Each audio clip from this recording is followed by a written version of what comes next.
நீ அவளை ப்ரப்போஸ் பண்ணியா? ஆமா, நான் ப்ரப்போஸ் பண்ணிட்டேன். ஆனா அவன் நோ சொல்லிட்டா. பரவாயில்ல, நீ பயப்படாத. நான் ஓகே தான். எனக்கு ஒரு பிரச்சனையும் இல்ல. டேய், இப்போ நீ ஏன் இவ்ளோ ஃபீல் பண்ற? இது ஒன்னும் உனக்கு ஃபர்ஸ்ட் ரிஜெக்ஷன் இல்லல்ல? சொல்லு. ஒன் சைடு லவ் செட் ஆகல மச்சான். வேண்டாம். காலேஜில் நடந்ததை விட இப்போ நடந்தது எனக்கு பயங்கரமா வலிக்குது. அவன் சென்னைக்கு போயிட்டான். எப்போ? காலையில தான். என்கிட்ட எதுவும் சொல்லலையே. அவன் என் கிட்ட சொல்லணும். நீ தான் அவன் கம்யூனிகேஷனே வேண்டான்னு சொல்லிட்டியே.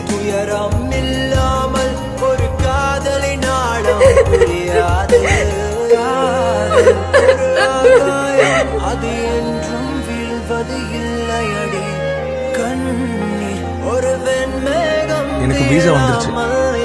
சோ நான் போறேன் யூகே. எப்போ? நாளைக்கு போறேன்.